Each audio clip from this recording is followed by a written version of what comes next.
Frente a la casa donde vivíamos había un pozo sellado. De noche, algo golpeaba la tapa desde dentro. Mi hermano decía que una mujer le pedía que abriera el pozo porque sus hijos seguían abajo.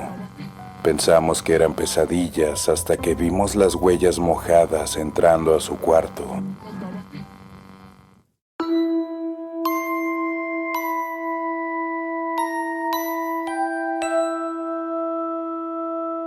Muy buenas noches, bienvenidos de nuevo a La Noche Más Oscura, tu nuevo podcast de terror favorito. En el episodio de hoy vamos a amenizar tu noche con encuentros sobrenaturales y sucesos inexplicables. Ponte en un lugar cómodo, apaga la luz y disfruta de las siguientes historias. Esto pasó cuando yo tenía 15 años. Y mi hermano Tomás apenas 8. Fue alrededor de 1998, poco después de que a mi padre lo despidieran del taller donde llevaba media vida trabajando. Mi madre decía que uno nunca termina de conocer la mala suerte hasta que la oye sentarse a cenar con la familia. Primero fueron las deudas, luego la venta de los muebles y, al final, el abandono de la casa. Nos fuimos a vivir a un pueblo al sur del estado, a una casa vieja que un tío lejano nos prestó por mientras. Esa frase fue la primera mentira de muchas. Las casas prestadas nunca son por mientras. Son lugares donde uno llega derrotado y aprende a hablar más bajo. La casa estaba al final de un callejón angosto, junto a un pozo de piedra tapado con láminas oxidadas. Las vecinas decían que antes, cuando no había agua entubada, todos iban ahí con cubetas. También decían que durante una inundación décadas atrás, una mujer y sus 2 hijos cayeron dentro de noche y nadie alcanzó a sacarlos a tiempo. Yo no creía en esas cosas. Mi madre sí, pero disimulaba. Mi padre tampoco creía, aunque cada vez que alguien mencionaba muertos, tragaba saliva como si recordara algo. Tomás, en cambio, se quedó fascinado desde el primer día. Se asomaba al pozo por las rendijas de lámina y decía que ahí abajo olía a sótano mojado y a veladora apagada. La casa tenía 2 cuartos, una cocina estrecha y un patio de tierra donde había un limonero seco. La única ventana del fondo daba al patio de la vecina. Fue ahí donde la vimos por primera vez. No salió de inmediato. Primero sentí que nos observaban. Luego, entre las cortinas amarillentas, apareció una cara tan quieta que pensé que era una fotografía. Luego, cuando me di cuenta de que parpadeaba, se me heló el estómago. La señora vivía sola, muy vieja, muy delgada, y siempre cubierta con un rebozo negro aunque hiciera calor. Nunca la vi caminar bien. Daba pasos cortos, arrastrando una pierna, como si una parte de su cuerpo ya estuviera cansada de obedecerle. La primera en hablar de ella fue una niña del callejón, vecina de enfrente, que le dijo a Tomás mientras jugaban: «No te acerques a la casa de doña Eulalia, es bruja». Lo dijo con una naturalidad que me hizo reír, pero la niña no se rió. «Si te llama por tu nombre, no le contestes, y si te regala agua, menos». Tomás vino a contarme eso como si fuera un chisme divertido. Yo le dije que no hiciera caso. Esa noche, mientras cenábamos, mi madre nos oyó y dejó el plato en la mesa con demasiada fuerza. «Aquí nadie va a hablar de esa mujer», dijo, «ni a verla». Mi padre no preguntó por qué. Los primeros días no pasó nada, salvo el silencio. Un silencio espeso, extraño, que caía en la casa apenas anochecía. En el pueblo habían perros, radios, gallos desorientados y motos viejas. Aún así, en nuestra casa parecía que todo eso quedaba lejos, como si las paredes absorbieran el ruido. Luego comenzaron los sueños de Tomás. Despertaba llorando, diciendo que una señora le hablaba desde el patio. Me dice que abra la tapa, repetía. Dice que sus niños siguen ahí abajo. Mi madre empezó a dormir con él. Mi padre se burló 2 noches, pero a la tercera ya no, porque en la madrugada lo escuchamos todos. Un golpe hueco, metálico, que venía del pozo, como si alguien desde adentro hubiera empujado la lámina. Mi padre salió con una lámpara y no encontró nada, pero volvió pálido. La tapa estaba movida, dijo. A partir de ahí comenzó el olor. No todo el tiempo, solo en ciertos momentos. A veces era como humedad podrida, otras veces perfume viejo mezclado con tierra negra. Mi madre trapeaba, quemaba copal, abría puertas y el olor regresaba al rato, siempre más fuerte cerca del patio. Una tarde, al volver de comprar pan, encontré a Tomás sentado junto a la ventana del fondo hablando en voz baja. Doña Eulalia estaba del otro lado de la barda, apenas visible, entre macetas secas. Sonreía sin enseñar los dientes. «Tu hermano oye bien», dijo doña Eulalia. «Eso no es bueno en una casa como esta». Me dio tanto coraje que jalé a Tomás del brazo y me lo llevé. Antes de regresar a su casa, la vieja añadió: «Cuando empiecen a mojarse los pisos, ya no va a bastar con rezar». No le conté eso a mi madre, pero al otro día el suelo del cuarto amaneció húmedo. No era una fuga, no venía de la pared. Era como si alguien hubiera derramado cubetas enteras de agua en el suelo. El agua tenía un olor agrio, como a pozo viejo. 2 días después mi padre encontró huellas pequeñas, descalzas. Entraban desde el patio y terminaban a los pies de la cama de Tomás. Mi madre quiso irse en ese momento, pero no teníamos a dónde. Mi padre salió a pedir dinero prestado. Volvió tarde, borracho de cansancio y vergüenza. Apenas se acostó, se quedó dormido. Yo estaba despierta cuando oí a alguien caminar en la cocina. Pensé que era mi madre. Luego recordé que ella estaba junto a Tomás en el otro cuarto.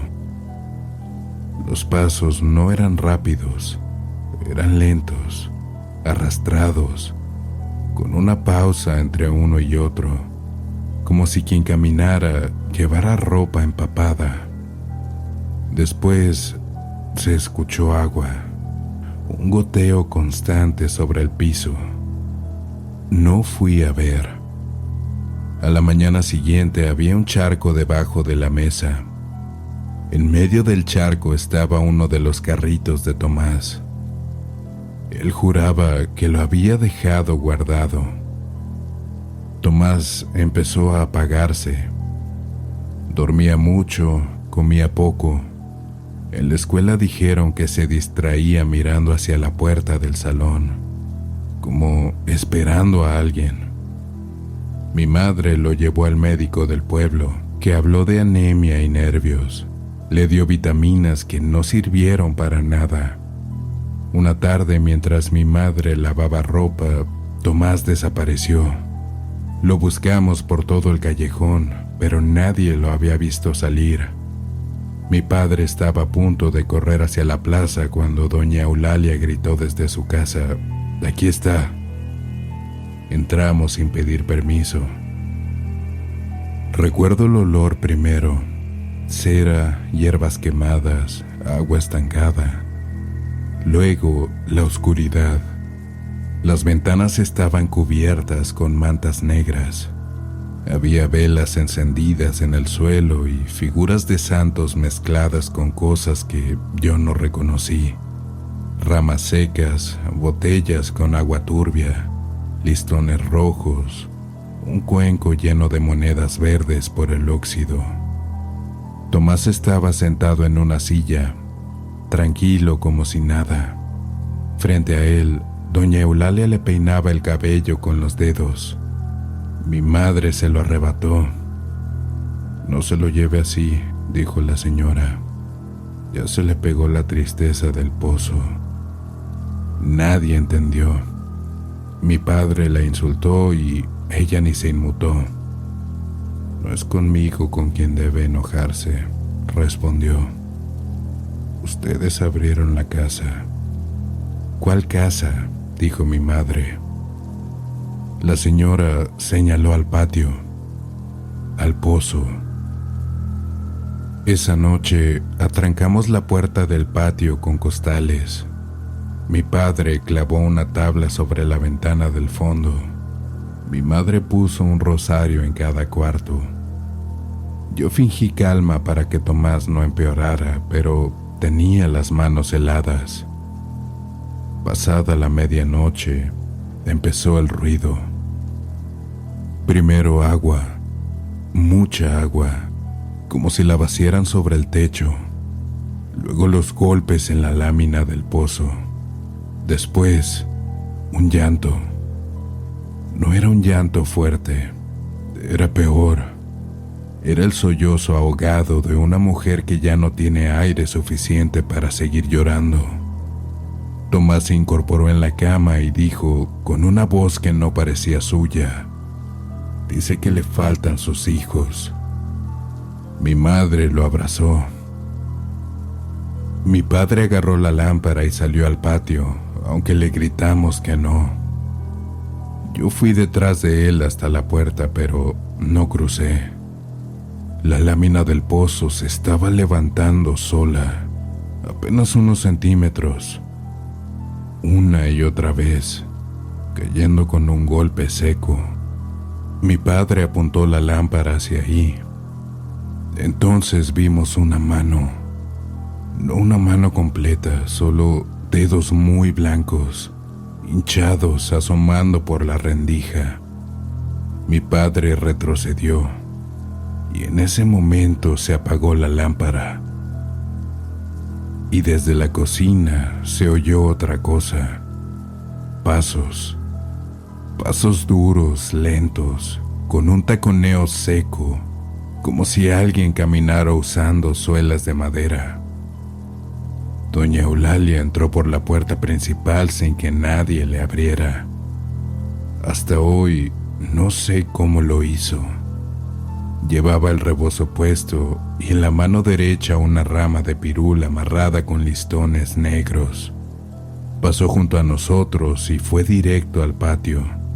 No nos miró ni pidió permiso. Solo entró y dijo: «Cierren la boca y no nombren a nadie». Se plantó frente al pozo y empezó a rezar. Pero no eran rezos que yo conociera. Algunas palabras sonaban a latín de iglesia, otras a algo mucho más viejo. El aire se volvió helado. El llanto debajo de la lámina cambió. Ya no era llanto de mujer. Eran varias voces, niños, muchísimos susurros. Tomás gritó algo desde el cuarto. «Ya salieron». Mi madre corrió hacia él. Yo quise hacer lo mismo, pero vi que algo se movió en la cocina. Había charcos por todo el piso. En medio de ellos se reflejaban siluetas que no estaban realmente ahí. Una mujer de cabello pegado al rostro y dos bultos pequeños abrazados a su falda. No se veían de frente, solo en el reflejo. Doña Eulalia golpeó 3 veces la lámina con la rama. Las voces enmudecieron. Entonces dijo algo que nunca voy a olvidar. A ustedes no las mandaron al agua, a ustedes las llamaron. Y de inmediato volvió el llanto, pero ahora mezclado con un alarido distinto, más grave, más rabioso, como de alguien que había estado oculto detrás de las voces. La señora se volvió apenas y nos gritó: ¿quién les prestó esta casa? Mi madre, llorando, respondió el nombre de mi tío lejano. Doña Eulalia escupió al suelo. No era de él. Mi padre entendió antes que nosotras. Meses después supimos la verdad. Aquel tío había falsificado papeles para quedarse con la propiedad años atrás, cuando la dueña original murió. La casa, el patio, el pozo, todo seguía reclamado por la misma desgracia. La bruja siguió rezando. El viento se metió al patio, aunque no había árboles moviéndose afuera.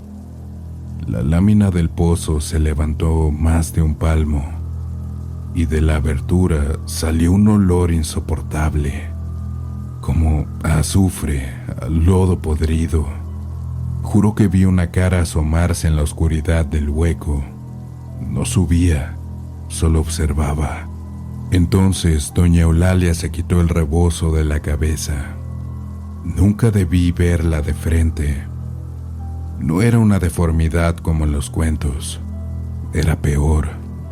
Tenía el rostro de una anciana, pero los ojos parecían demasiado jóvenes, demasiado vivos, como si adentro mirara otra cosa, otra edad, otra persona, algo que no debía seguir aquí. Se cortó la palma con una navaja pequeña, dejó caer sangre sobre la piedra y dijo: una deuda llama a otra. Esta noche no los van a llevar. Esta noche. Eso fue lo que dijo. Las voces se fueron apagando poco a poco. La lámina cayó de golpe y ya no volvió a moverse. El agua sobre el piso comenzó a secarse como si la absorbiera la tierra.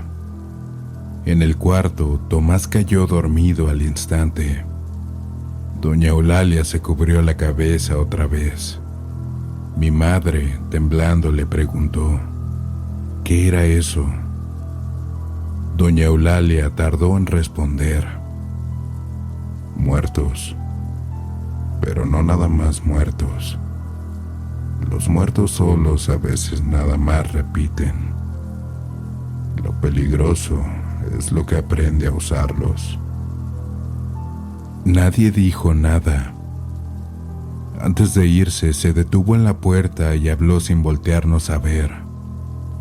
Váyanse antes de la próxima lluvia grande y no vuelvan a abrir cuando escuchen niños pidiendo agua. Nos fuimos del pueblo 9 días después. Mi padre consiguió trabajo con un conocido en otra ciudad. Vendimos lo poco que quedaba. Dejamos la casa vacía y jamás regresamos. Tomás mejoró en cuanto salimos de ahí. Dejó de soñar con el pozo. Mi madre nunca volvió a mencionar a doña Eulalia. Y mi padre, cada vez que oía llover fuerte, apagaba la radio y cerraba las cortinas aunque fuera de día. Años después, ya adulta, busqué noticias del callejón.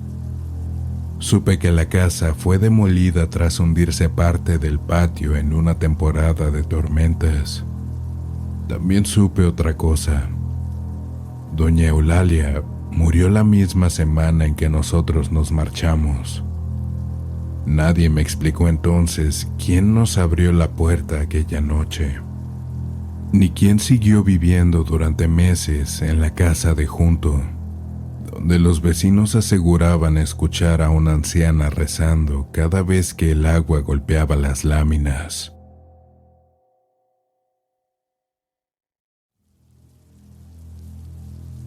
Yo crecí en un pueblo donde el ruido no venía de la gente, sino del viento. Estaba en una loma alta, de esas donde las casas parecen agarrarse del cerro para no caerse. No había edificios, ni avenidas, ni patrullas dando vueltas a cada rato. Había calles de piedra, techos de lámina, perros dormidos a media calle y una iglesia pequeña. Se veía desde cualquier punto porque el campanario era lo más alto del pueblo. Cuando uno nace en un lugar así, se acostumbra a distinguir los sonidos. Uno sabe cuándo el viento viene limpio o cuándo viene cargado de lluvia, pero también aprende a notar cuando falta algún sonido. Por eso todos supimos que algo andaba mal cuando dejaron de sonar las campanas. No fue porque se hubieran roto, fue porque Hilario desapareció. Hilario era el campanero. No era sacerdote ni sacristán formal. Era uno de esos hombres que acaban encargándose de algo durante tantos años que ya nadie recuerda cómo empezó. Barría el atrio, abría la iglesia, tocaba las campanas cuando había misa o entierro, y se metía el campanario para arreglar las cuerdas cuando se atoraban. Vivía en un cuarto pegado a la parroquia, un cuartito húmedo con una cama de metal, un brasero y 2 mudas de ropa. Yo de niño le tenía confianza. Recuerdo que olía a cera y a tabaco. Hablaba poco, pero no era arisco. A veces nos dejaba subir los escalones del campanario hasta la mitad, nunca más arriba. Decía que allá arriba no era lugar para muchachos. Luego se murió el padre Mateo, que era el único que parecía tratarlo como persona. El nuevo cura llegó de fuera, más joven, más práctico, y empezó a cambiar cosas.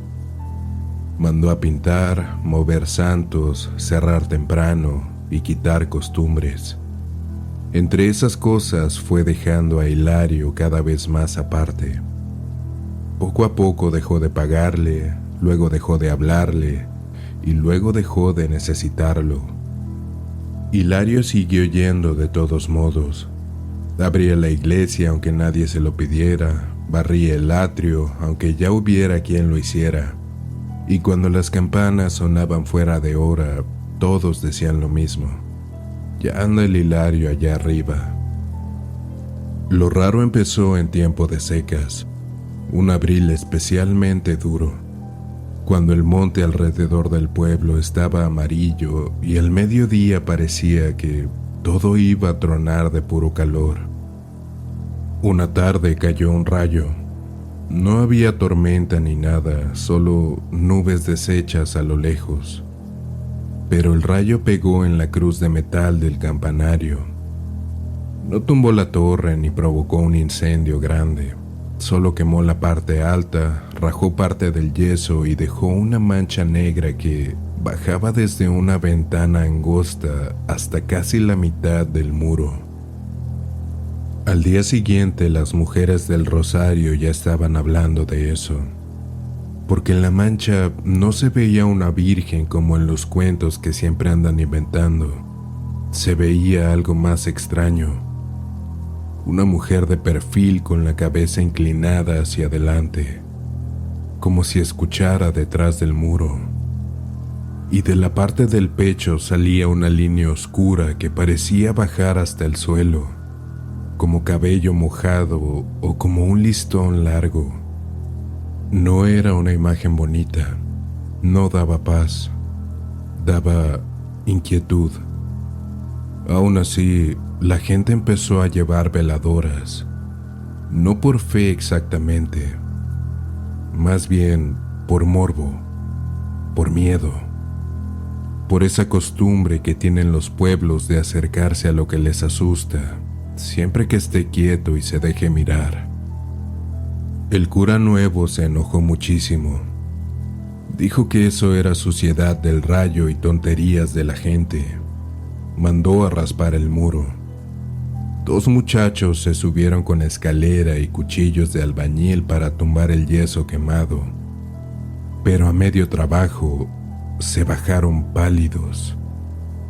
Dijeron que del otro lado, adentro de la torre, se oía una mujer llorando. Todos se burlaron, claro, hasta esa noche, porque las campanas sonaron solas. No sé cómo explicarlo. Emitieron un sonido triste, tan triste que hizo salir a la gente de sus casas. Mi padre fue uno de los primeros en llegar. Yo me fui detrás de él. La puerta de la iglesia estaba cerrada, pero arriba, en la ventana del campanario, se veía una luz amarilla, como de una lámpara de petróleo. Y detrás de la luz estaba Hilario. Lo reconocimos todos por la forma de pararse, medio encorvado, con el cuello metido entre los hombros. Estaba quieto, mirando hacia adentro de la torre, como si acompañara a alguien. Desde abajo le gritaban que abriera. No respondió.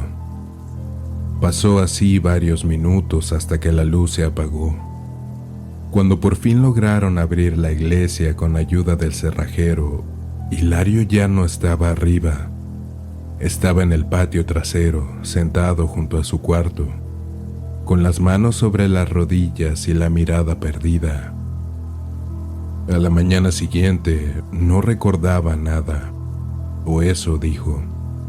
Desde entonces cambió. No se volvió violento ni escandaloso. Se volvió dócil. Caminaba sonriendo solo, dejaba platos de comida en el último escalón de la torre. Le hablaba al muro roto del campanario como si alguien le contestara del otro lado. Y una niña del pueblo, hija de la costurera, dijo algo que a todos nos dejó intranquilos. Que ella había visto a Hilario subiendo las escaleras muy de noche, pero no iba solo. Detrás de él subía una mujer sin pies. Nadie le creyó del todo. Yo empecé a notarle cosas extrañas al campanario. No sé si por sugestión o porque de verdad pasaban. De día, la ventana de arriba parecía más oscura que antes, como si la torre se hubiera ahuecado. Y de noche, cuando el viento golpeaba cierto lado del templo, se oía un murmullo ahí adentro. No parecía rezar, parecía cantar. Mi hermana, que dormía en el cuarto del frente, una madrugada llegó llorando a la cama de mis padres. Decía que una señora había estado peinándose sentada al borde de la azotea. ¿Cómo la viste desde abajo?, le preguntó mi mamá. Mi hermana respondió algo que todavía me incomoda recordar. Me desperté porque escuché como si alguien estuviese tarareando. Me asomé por la ventana y vi que colgaba cabello y unos pies al filo de la azotea. A partir de ahí, varios del pueblo dejaron de pasar por la calle de la iglesia cuando caía la noche, ni siquiera por devoción. Hilario, en cambio, parecía mejor que nunca. Lo digo así porque uno esperaría que alguien perseguido por algo se viera enfermo, asustado o agotado, pero él no. Andaba erguido, con la ropa acomodada, hasta limpio, como si estuviera enamorado, como si hubiera rejuvenecido un poco a fuerza de obedecer algo. Un jueves se metió al mercado y gastó el poco dinero que tenía en 2 cosas absurdas: un peine y un frasco grande de aceite de almendras. Todos se rieron de él. Dijeron que por fin se había zafado por completo.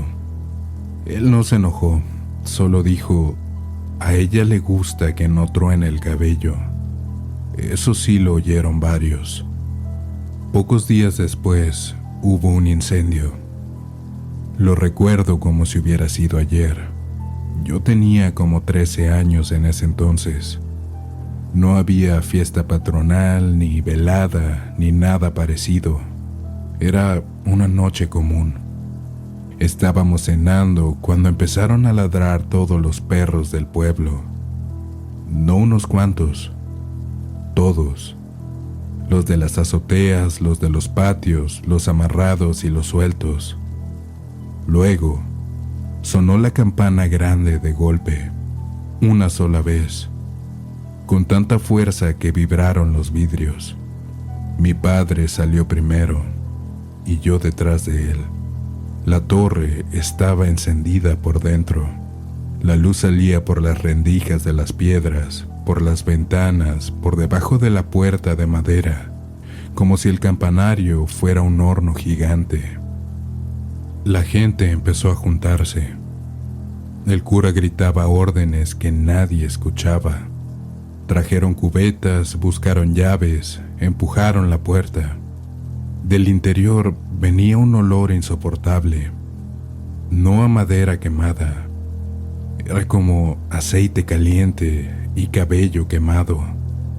Cuando lograron abrir, el fuego subió de golpe por las escaleras.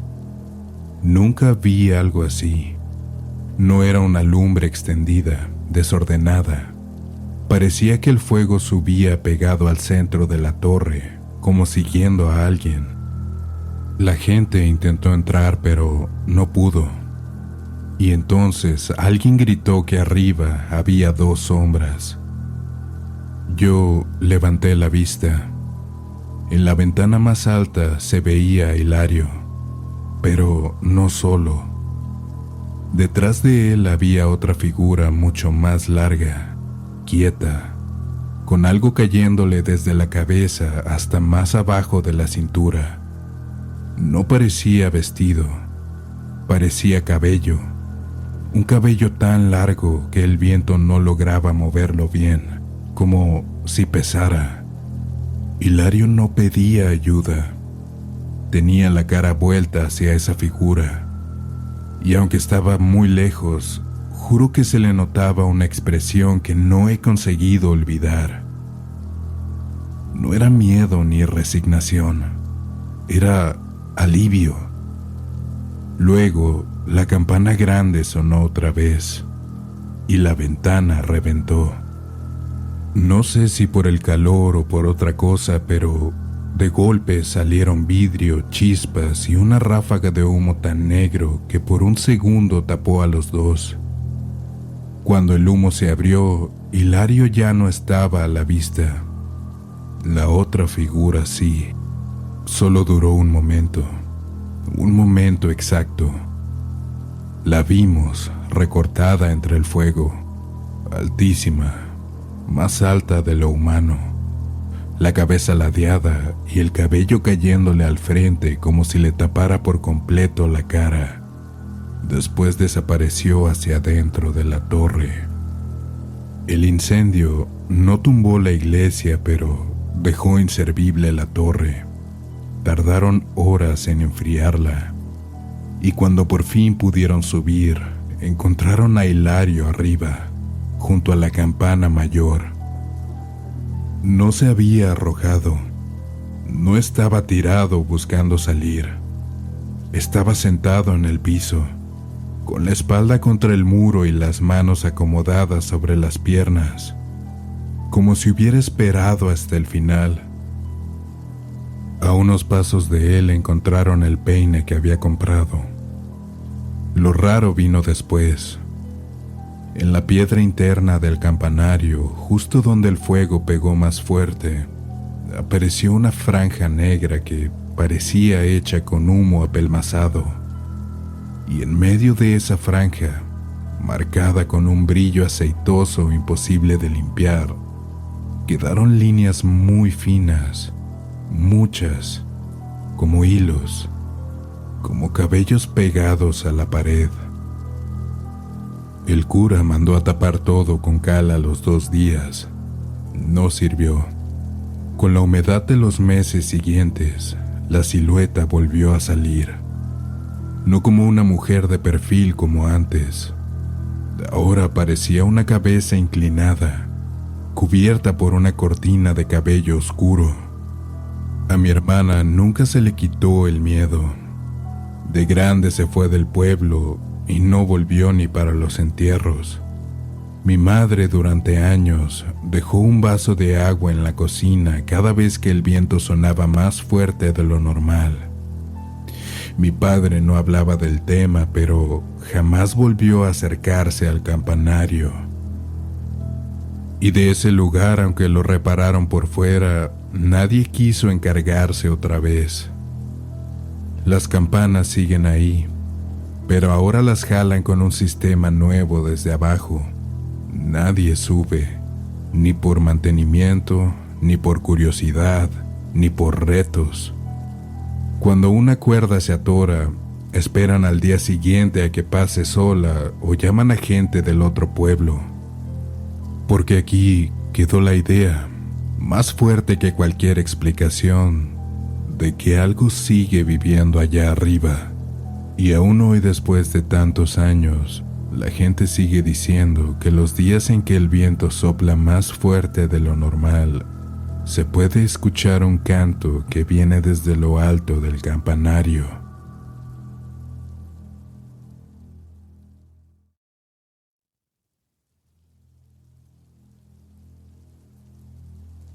No sé bien por qué me decidí contar esto hasta ahora. Tal vez porque hace apenas unos meses fui a la casa de mi madre a ayudarla a vaciar un cuarto donde guarda cosas viejas. Y entre cajas de ropa, recibos amarillentos y fotos con las esquinas mordidas por la humedad, apareció una libreta de primaria con mi nombre. En la primera hoja, con letra de la maestra, decía: Arturo falta con frecuencia y se distrae con ruidos que no existen. Cuando leí eso me solté riendo, pero mi madre me miró con esa cara de siempre, esa mezcla de pena y de fastidio, y me dijo que ojalá algún día dejara de revolver lo que no pasó. Eso me sigue calando porque de todo lo que ocurrió en aquella época, lo que más me duele no es el miedo que pasé, ni la colonia, ni las noches sin dormir. Lo que más me duele es que en mi familia todavía hablen de eso como si hubiera sido enfermedad mía, una imaginación demasiado fértil, un invento que fabriqué para darle sentido a la desaparición de mi primo Iván. Y sin embargo, hay demasiada gente que recuerda detalles que yo nunca les conté. Demasiada gente que, cuando se entera de dónde viví de niño, me preguntan si yo era el niño del tinaco. Vivíamos en una colonia alejada al sur de la Ciudad de México, en la parte alta, donde las calles todavía no estaban bien pavimentadas y en tiempo de lluvias el lodo bajaba como si el cerro se estuviera derritiendo. La colonia terminaba en una barda larga, detrás de la cual estaba el viejo cárcamo de agua. Una construcción de concreto enorme, con 2 tinacos elevados y una malla ciclónica vencida por el óxido. A un lado quedaba una secundaria y más abajo una pequeña capilla, donde mi abuela me llevaba los jueves al rosario porque, según ella, yo era un niño muy nervioso y la oración me iba a sentar el alma. En esa época yo vivía pegado a Iván. Era mi primo. Aunque en la práctica parecía mi hermano mayor, me llevaba 4 años. Jugaba fútbol mejor que nadie en la calle y tenía esa clase de valentía que solo tienen algunos niños. No la de no sentir miedo, sino la de reírse de él. Mi hermana Nora, en cambio, apenas tenía 5 años y lloraba cada vez que pasábamos cerca del cárcamo. Decía que no quería que la vieran las mujeres mojadas. Todos pensábamos que se refería a las señoras que lavaban ropa en unos lavaderos comunales más abajo del cerro. Pero ella insistía en que no, que esas eran otras, que las del Cárcamo no tenían cubetas ni jabón, que solo se quedaban asomadas arriba, con el pelo pegado a la cara mirándonos. Mi abuela la regañaba, mi madre se persinaba, Iván decía que a Nora le daba miedo hasta su sombra, y yo, aunque fingía no creerle, evitaba mirar los tinacos cada que pasábamos por ahí.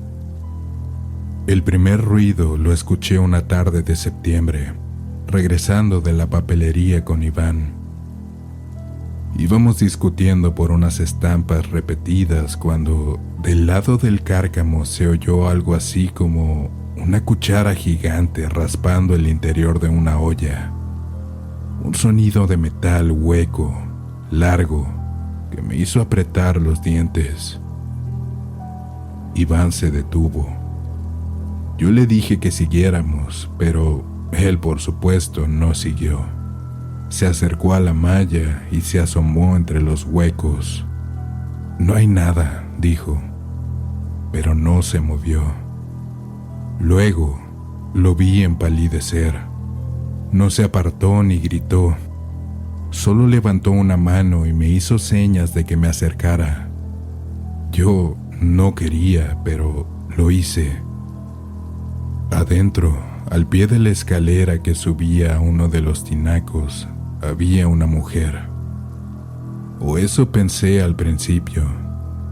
Estaba muy quieta, descalza, con un vestido largo color café que se le pegaba al cuerpo como si estuviera recién salida del agua. Tenía la cabeza inclinada hacia abajo, tanto que el pelo le cubría la cara por completo. Lo raro no era solo verla ahí. Lo raro era que el suelo estaba seco y aún así, debajo de ella, se formaba un pequeño charco. Yo fui el primero en correr. Iván me siguió riéndose, diciéndome que seguro era una vagabunda, pero cuando llegamos a la esquina y me alcanzó, ya no venía riéndose. No estaba descalza, me dijo muy bajito sin verme. No tenía pies. Yo le respondí que no dijera tonterías, y durante años fingí conmigo mismo que no lo había escuchado bien. Después de eso empezaron a pasar cosas pequeñas, de esas cosas que una familia cansada y con problemas prefiere barrer debajo del tapete. El perro del vecino apareció una mañana echado frente a nuestra puerta, temblando, con el hocico lleno de lodo negro. Una noche, alguien golpeó 3 veces la ventana de la cocina y cuando mi madre salió con una escoba no había nadie. Pero sí una fila de huellas mojadas que llegaban hasta la banqueta y se cortaban de golpe. Nora dejó de dormir sola porque juraba que una señora se sentaba al borde de su cama a peinarse con los dedos. Mi abuela empezó a dejar vasos con sal debajo de las camas y ramas de ruda detrás de las puertas. Y a Iván, que antes se quedaba en la calle hasta tarde, le dio por entrar antes de anochecer. Yo me burlaba de todos, excepto cuando estaba solo. Una noche tuve que ir por tortillas a la tienda de abajo. Mi madre estaba haciendo de cenar, Nora ya cabeceaba en una silla y mi abuela rezaba frente al televisor apagado porque decía que así se concentraba mejor. Bajé corriendo porque me urgía volver antes de que anocheciera del todo. Recuerdo bien el color del cielo, todavía azul en lo alto y naranja encima de los cerros. Recuerdo también que a mitad del camino noté algo extraño. En mi colonia siempre había perros ladrando, de noche, de día, con aire, sin aire, pero esta vez nada. Compré las tortillas y emprendí el regreso con una sensación de que alguien me venía observando de cerca. No volteé hasta llegar a la esquina que daba directo a mi calle. Entonces, escuché gotas. No pasos, no voz. solo gotas cayendo al pavimento. Venía detrás de mí, acompasado con mis pasos, y cada vez que yo aceleraba también se apresuraba. Volteé de golpe y no había nadie, solo la calle vacía, la barda del lote baldío y un rastro de manchas húmedas sobre el polvo. Estuve a punto de echar a correr cuando una voz me habló desde arriba. No te regreses por ahí. Era una voz de niño, ronca, como si llevara días enfermo. Alcé la vista y vi a un niño sentado sobre la barda, muy flaco, con un short de la secundaria y las rodillas cenizas de tierra. Nunca supe de dónde salió. En la colonia nos conocíamos todos y a él no lo había visto jamás. Vete por la casa de doña Chabela, me dijo, por la azotea. Le respondí que estaba loco. Mi casa quedaba justo derecho a media cuadra. Él chasqueó la lengua con impaciencia, como si yo fuera el tonto. No te regreses por ahí, Arturo. Hasta la fecha no sé cómo supo mi nombre. Di 2 pasos hacia mi calle y entonces la vi, asomándose desde la pared de la casa de los Ibarra. Estaba la misma mujer del cárcamo. Esta vez sí le vi la cara o parte de ella. No era exactamente fea ni monstruosa, era peor. Parecía una cara humana olvidada muchos días dentro del agua.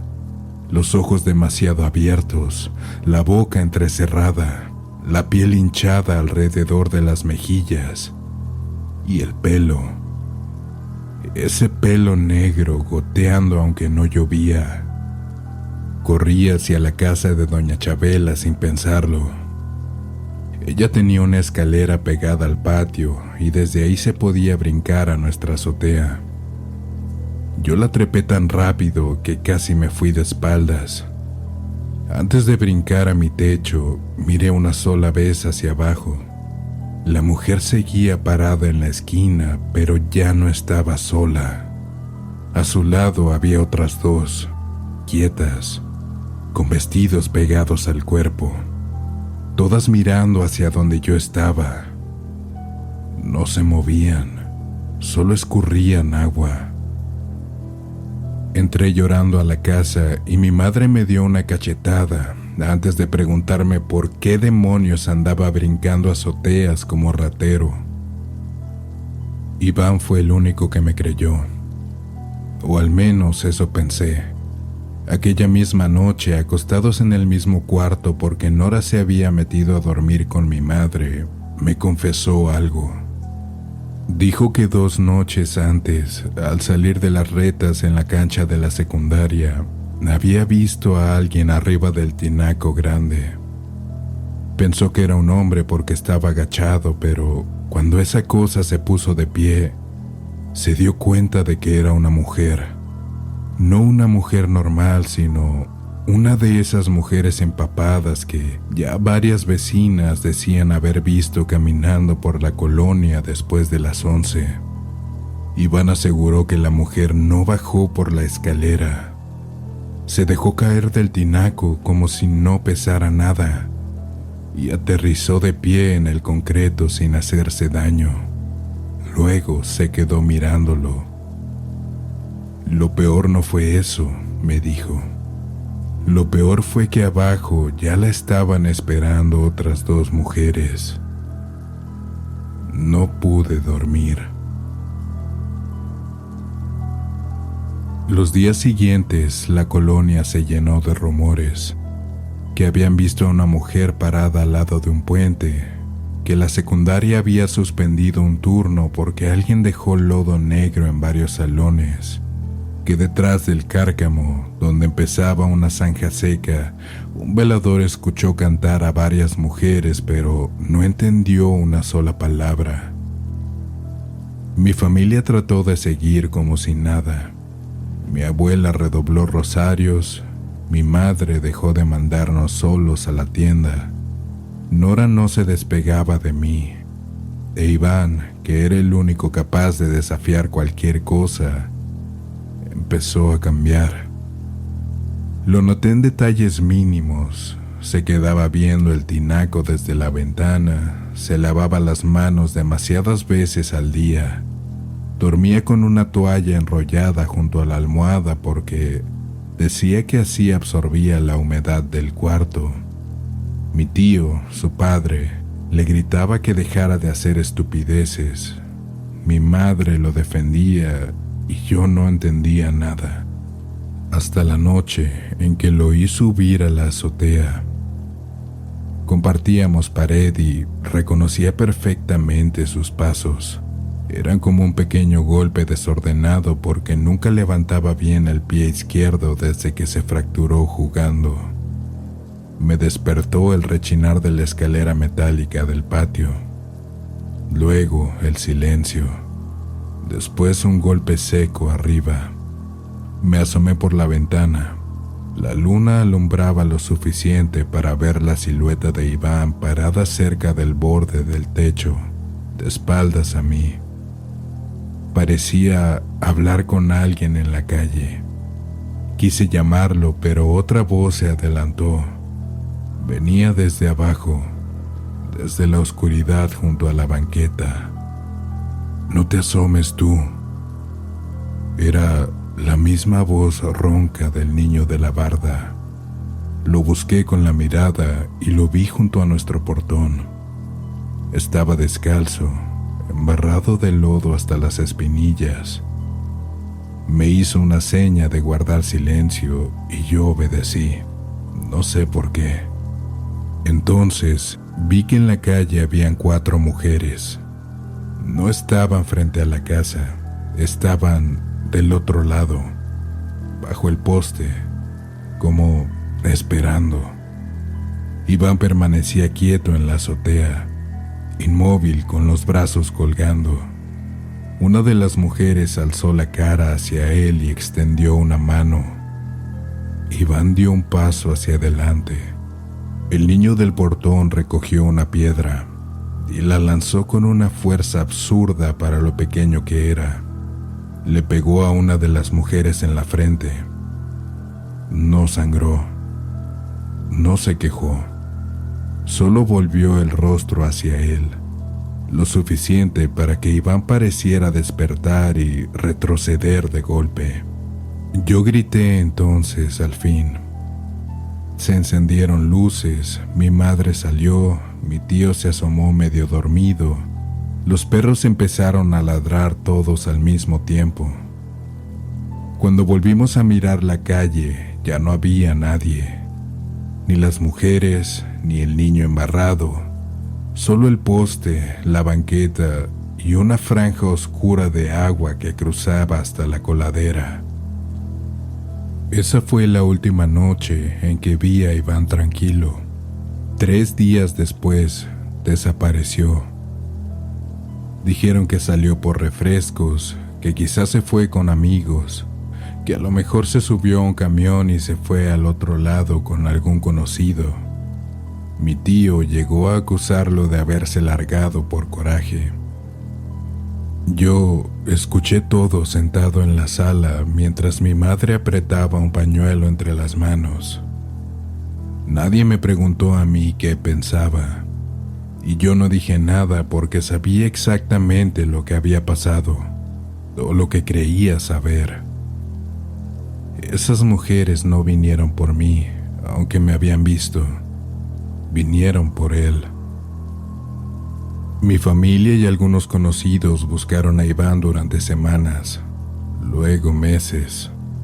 Se vació la colonia de murmullos, como siempre ocurre. La gente se acostumbra incluso a las desgracias ajenas. Tiempo después clausuraron el cárcamo y levantaron una reja nueva. Un trabajador encontró, según dijeron, ropa enterrada en la zanja de atrás. Nada concluyente, nada que sirviera. Mi familia dejó de mencionar el nombre de Iván en la mesa. Mi abuela se enfermó, Nora olvidó por completo a las mujeres mojadas, y yo crecí con la certeza de que había visto algo que nadie me iba a creer nunca. Años después, ya de adulto, volví a la colonia porque una funeraria nos pidió firmas para regularizar un terreno colindante. Fui solo. El cárcamo seguía ahí, aunque más pequeño que en mis recuerdos. La secundaria tenía muros nuevos. La casa donde vivíamos estaba pintada de un azul horrible. Me quedé unos segundos en la banqueta, indeciso, mirando la antigua ruta a la tienda. Entonces, una señora que barría la entrada de la casa vecina me reconoció. Tú eres el sobrino de Elvira, ¿verdad? El primo del muchacho. Yo asentí. La señora dejó de barrer. Nunca encontraron nada de él, ¿verdad? Negué con la cabeza. Ella volteó un momento hacia el cárcamo y después volvió a verme, muy seria. Nomás que te digo una cosa, susurró. El día que se lo llevaron, yo vi salir agua del tinaco grande. Mucha, pero mucha, como si se hubiera reventado por dentro. Cuando subieron los de la junta a revisar, dijeron que estaba totalmente vacío. No supe qué responder. Me despedí como pude y caminé al coche con esa presión horrible en el pecho, la de los recuerdos que regresan de pronto. Ya con la mano en la puerta, escuché como si cayeran gotas al suelo. No quise voltear, ni a la calle, ni al techo, ni al cárcamo. Abrí el coche, me metí y encendí sin pensar. Pero antes de arrancar miré por el retrovisor, solo una vez, apenas una fracción de segundo. No vi mujeres. Vi a un muchacho parado junto al portón de mi antigua casa, flaco, embarrado de lodo hasta las espinillas, con el uniforme viejo de secundaria. No distinguí bien su cara, pero sí la forma en la que levantó la mano, impaciente, igual que aquella vez en la barda, como diciéndome que no me tardara, que no hiciera ruido. Mucha gente me diría que era un recuerdo montado sobre una sombra cualquiera, un juego de la mente, una culpa que sigue buscando cómo vestirse. Puede ser, pero esa noche al llegar a mi casa, encontré en el tapete de la entrada una hilera de huellas húmedas, pequeñas, descalzas, y entre una y otra, separadas con una exactitud imposible, marcas de agua arrastrada, como si algo con vestido mojado hubiera esperado un rato frente a mi puerta, antes de decidir que todavía no era mi turno.